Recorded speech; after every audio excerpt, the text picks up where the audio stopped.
In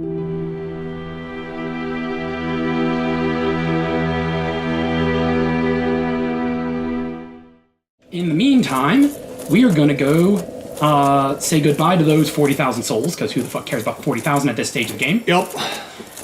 Is that even enough to get a level? Not really. Okay. So fuck it. Fuck it, I say. We're gonna go take one more look at something in the DLC, and then we're gonna go wrap up Sigmar's story. Okay. And then next time we'll kill 2 bosses in 1 stone. In 1 stone, huh? Yeah, about 14 pounds. Oh, okay. 14 pounds a boss. Yeah. That's a very small boss. You know what? A very small boss would actually be really dangerous in these games. Oh, yes, it would. Even if it didn't hit very hard. Those fucking pigs in the beginning of Dark Souls 2. The little baby piglets? Yeah, they're fucking terrifying. The biggest fuck you to new players? Yeah.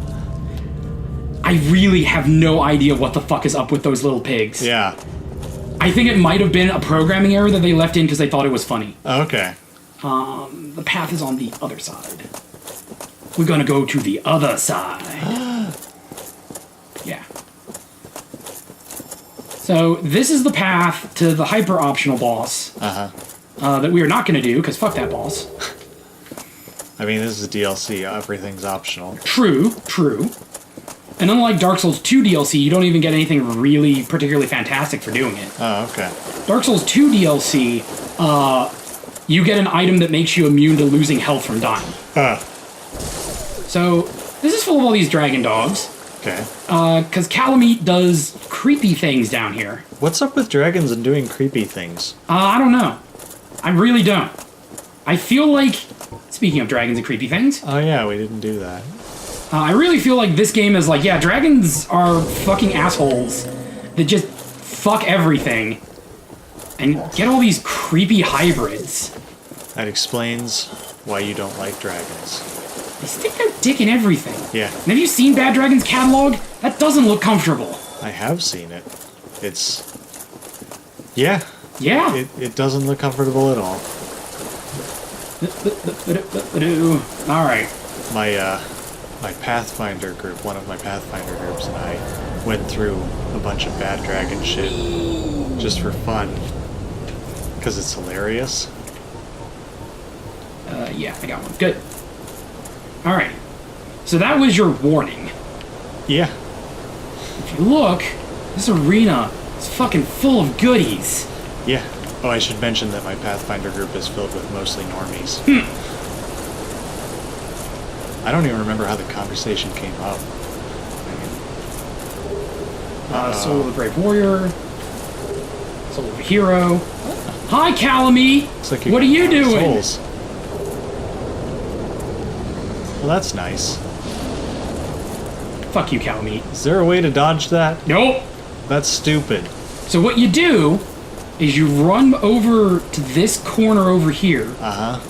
You load yourself up with as much, and I mean as much, defensive options as you fucking can. Okay.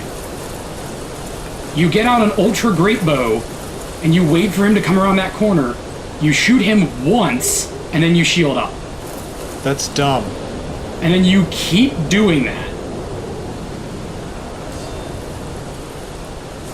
And you just keep doing it until he dies. Wow. So there's no better way to do it? Oh, no. No, there's the way you're supposed to do it. Okay. Like I said, you meet another character who has a giant-ass bow and arrow. Oh, okay. And he fucking nails a tree into one of his wings. Oh, that's right. It's this. Okay. Yeah. I gotcha. The one who carves the very good. Yep. And you meet him right after Artorias. So next time we sit down to this, we will get to meet Hawkeye Go. Okay. I need the Daughters of Chaos.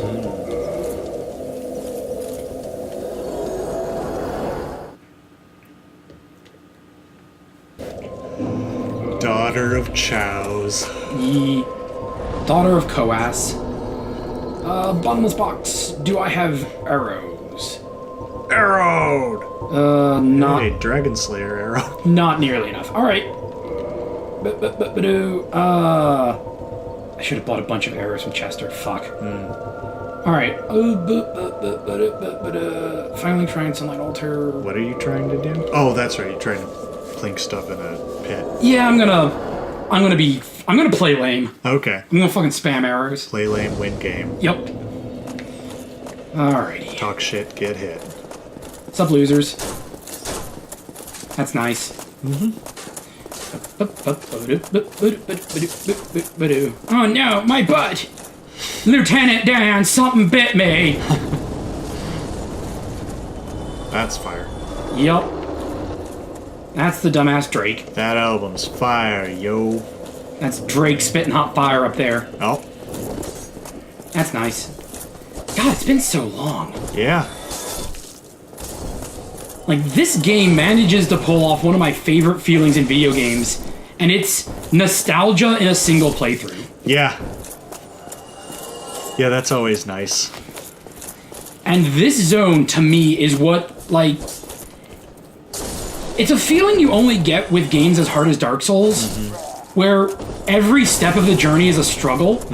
So you're constantly feeling like you're not improving, and then you get back to this area, which gave you such a hard time, Yeah. and just breeze through it like it's fucking nothing. Well, like, one of the ways you trained me in this game is, you took one of your high-level characters and sent me to this part of the game. Yeah. And let me practice. Yeah. There you are. Where have you been hiding? I guessed you'd hop the twig for certain. Shows what I know. I love you. Yeah. Weird. Actually quite nice here, you know. The Hollows don't care for a skinny old twig like me. I've got Yulia, and nobody pelts me with stones anymore. You're undead. You know how it is. I was treated worse back at home. So it feels like everyone who is kind of keeping their wits about them had really shitty lives back when they were human. Thank you. Yeah, it seems like it. Come back soon. They seem to be okay with their lot in life now. Well, it's kind of that old adage, when you lose everything but you had nothing, you've lost nothing. Yeah. So all the people who are in these grand high positions, when the world went to shit, lost everything and couldn't take it. When these guys lost everything, it's like, damn it. That took me like a week to get that $5. Yeah. Damn it, it's gonna take me another maybe week to get another $5. Damn it. Yep. And now they don't even need the $5. Yeah. 'Cause they're undead. It's like, fuck it. Who cares? And the two undead merchants, the male merchant and the female merchant, are characters that never get any worse off than they already are. Yeah. All these other characters with these grandiose stories and their high might and their falls from grace, these guys never had grace to begin with. They don't give a shit. Yeah, there is no Greek tragedy for them. Uh-oh. Okay. That was scary. Yeah, that was... Yeah. I thought the curse continued to be real for a second there. It was close. Sphincters were clenched. But yeah, like, what we just witnessed was one of the two things I love about these games. And the other is beating a boss for the first time, especially when it's been giving you such a challenge. Yeah. It's frustrating, it's infuriating, but that rush when you finally do it, when you finally get them, it's like, yes! Fuck you, whatever it was I just killed. Yeah. I don't really feel that when I'm playing Dark Souls 2. Because I finish a boss and then I'm like, shit, I'm gonna have to go through this again on the next boss. Yeah, because you're thinking further out. Yeah. Like, I don't know, these games do not speak to me as they do to you, obviously. Yeah. And that's okay. Yeah, that's fine. But, yeah, just for some reason, it's just... I guess I just don't like being frustrated. That is fair. You do need a relatively high tolerance to frustration to get through these games. Yeah. Like, I can do it. I can progress in this, and I'm sure I can beat these games. It's just not... It doesn't feel good to do it. Yeah. Like it does for most people who play these. I feel like what draws me to these games a lot, more so than like old school Nintendo and arcade games, is a feeling that I am progressing towards an endpoint. Right. And the time to iteration is really big. Yeah. Oh, there's that. Okay. Oh, we can see him from up here. Ooh, sexy. Yeah. All right. Oh, the item fell too. Oh, okay. Okay. So, oh, there's Onion Bro. Yep. Okay. So we're gonna drop down here. Oh, I see. Yeah. So he's sitting there thinking what to do next. Uh-huh. And he's finally come up with the conclusion of just do it. Uh-huh. But like most of the things Onion Bro does, that's not really the correct choice. How do I switch? There we go. All right. So you're just gonna do this for him and make him go hollow or something? Pretty much. Okay. Like I said. Before even talking to him. Wow, what a douche. Like I said, there's a couple of ways of going about his quest line. Uh-huh. And that's let him do it. There's go down there and join him. Uh-huh. And then there's this. Yeah. So, why is go down there and join him not a good decision? It really depends on what you want. Uh-huh. If you want him to have his happy ending, you jump down there and you join him. Okay. But then Sigland doesn't get closure. Okay. Well, you never see her get closure. She very well could off-screen run into him and they go back home and live happily ever after. Right. But you never see that. Okay. But she gets closure if you do this and he goes hollow? Yeah. Okay. So it depends on who you want the happy ending. Uh-huh. And it depends on whether or not you want the speckled being ring or the Titanite slab. Okay. And you want the Titanite slab? I want the slab. Okay. I also think his story has better closure if he dies. Okay. Like, it's more of an arc. Uh-huh. Right. Oh, there you are. Wait, did you defeat those dire creatures? I did. You never fail to impress. Well, wonderful. This night of Catharina, take this as a token of my gratitude. I feel like I'm always thanking you. I curse my own ability. So that wasn't the slab. No, you don't get the slab now. Oh, okay. I curse. So, what I love is the reading of that line, where it's like, this Knight of Katarina thanks you. Because you get this undercurrent of he's not happy. Uh-huh. It's like every other time. So that's what makes this fight kind of a bitch. Is we're back in muck. Yeah, okay, I can see that. But like all the other times, he's got this really jubilant, almost musical tone of voice. But if you kill those monsters, it's like a lot sharper all of a sudden. Oh hey. I forgot you were also down here. Okay. All right, well that's a pain in the butt. Yep. So we're just gonna leave. The secret of every fight in Dark Souls, you can just leave. Yeah. All right. I've used this to my advantage many times. Can he cross this? The answer to that question is no. No, he cannot. Beautiful. All right, well, let's swap out weapons real quick because this is broken. Let's do a little bit of butcher knifing. Okay. All right. All right. This is the way out. I don't want the way out yet. Okay. Because the red Titanite slab is down here. So that's a fatal fall, huh? Yep. Okay. There is nothing down there. Except a kill plane. Yep. Alright, I think there's one more down here. 'Cause I think I hear them.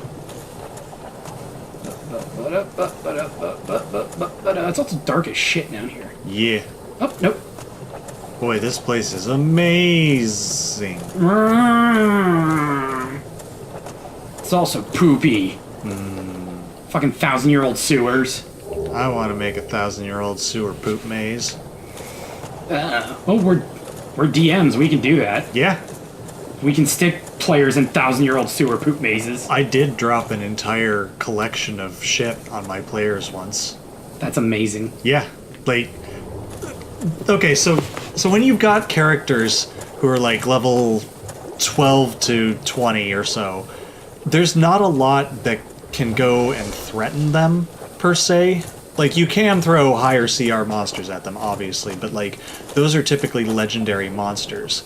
So when you're just dealing with dungeons and stuff like that, you need to make things more interesting and less, like, strictly dangerous. Unless you do just want to have a Matt Mercer style, every fight is dangerous sort of situation. And so, traps are kind of a one-time thing, and most of them aren't fatal, or if they are fatal, it's bullshit. So I like to humiliate my players instead sometimes. And at one point they were sneaking underneath this fortress in this this glacial area, and I kind of figured, you know, there's got to be a reason that there's an underground passage here. And I'm not going to make it a secret entrance to the fortress. I'm going to make this where the shit dumps in. And so they found this hatch that led upward. Oh, God. And they opened the hatch. And they had to make reflex saves. One of them failed so badly that he actually began drowning. Oh, God. Had to work his way out. Fecal matter everywhere. Oh, Jesus. Yes. Oh, good. And they still talk about it. Okay. Now we actually get to hear her voice, because the recording was fucked up in the previous episode. Yeah. We're both managing quite well, aren't we? But I haven't found my father yet. Have you seen him? Yet? Then I must be off. I'm sorry he's caused you trouble. He has a knack for that. If you just stay put. Yeah, she has such a sweet voice. Really? Then I must be off. I'm sorry. Yeah. Alright, now can I just warp there? That's a good question. Depths, Undead Parish. Nope, okay. Then this will be our last run for the sitting. Okay. And we're gonna go wrap up the SIG arcs. So a follow-up to that poop trap story. My party members, or my players, are kind of amazing.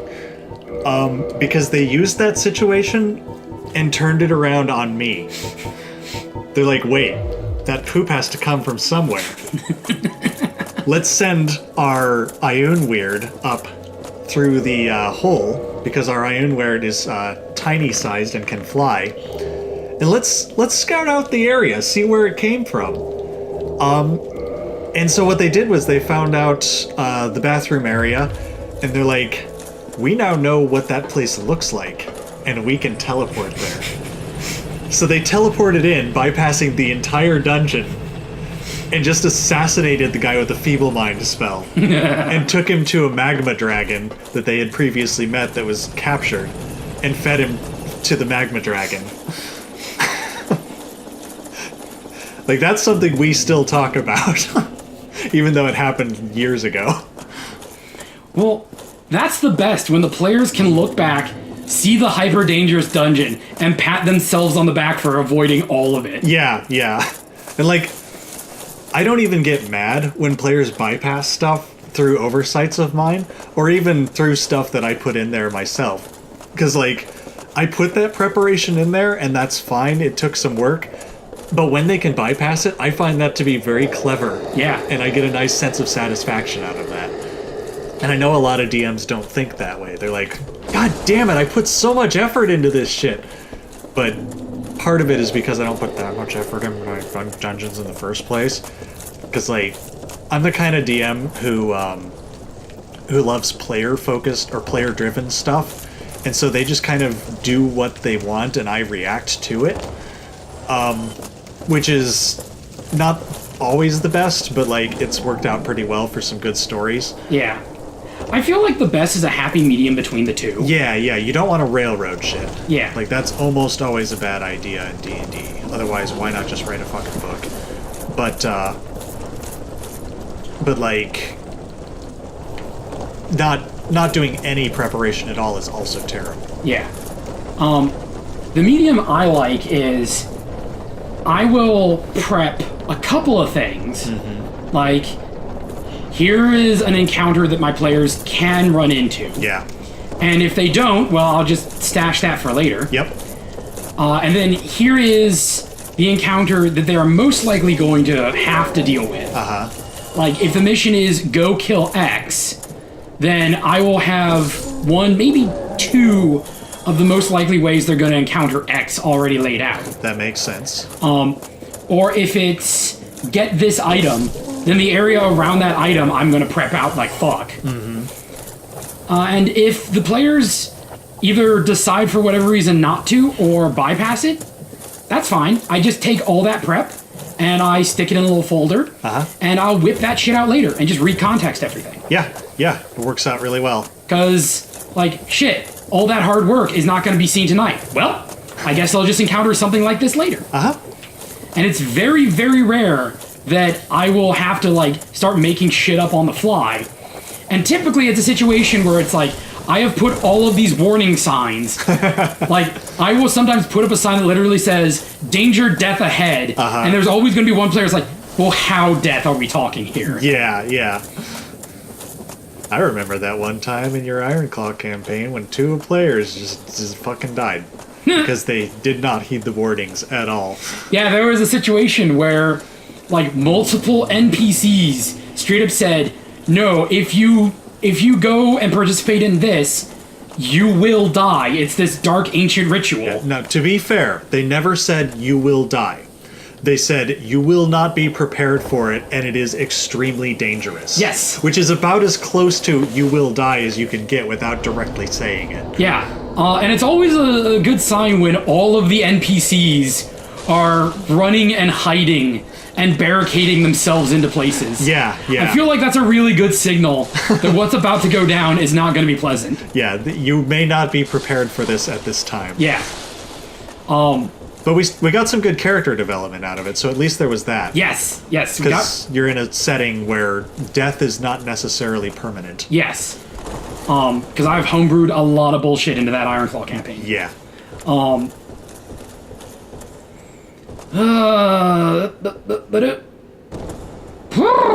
that was close. It was.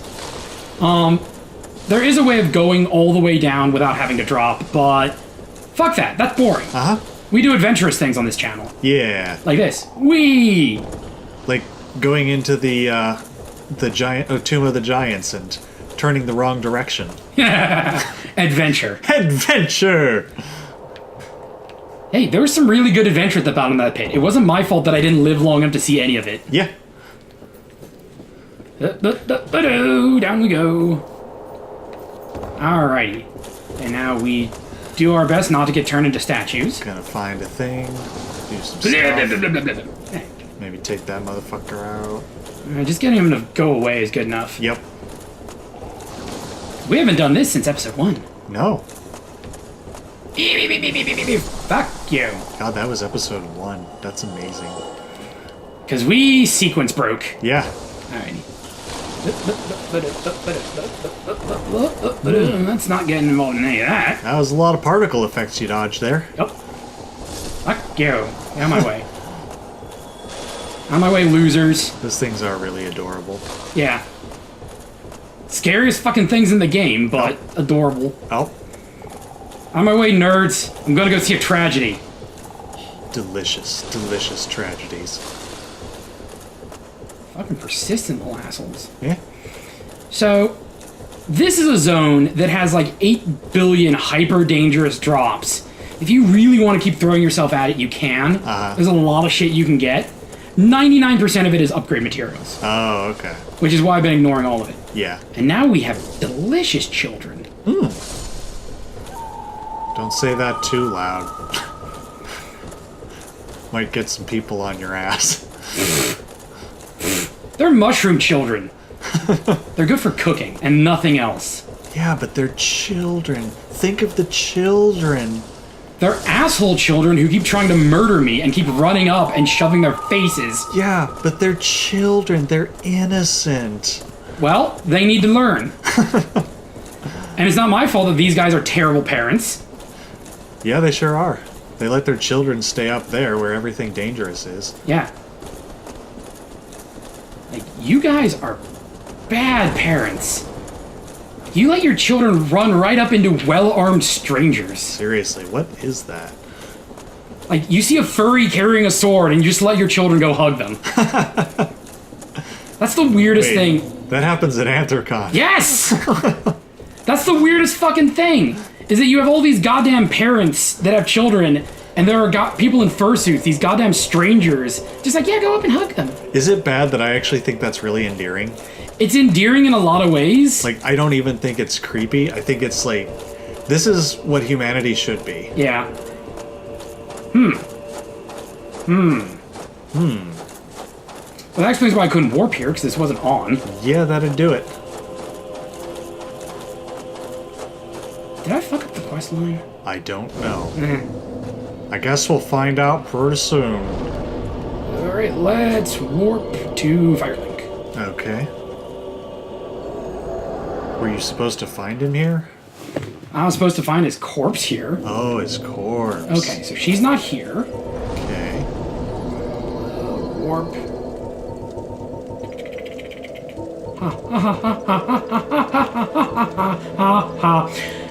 That is an unwarpable fireplace? The bonfire we warp to is the one in front of the dragon. Oh.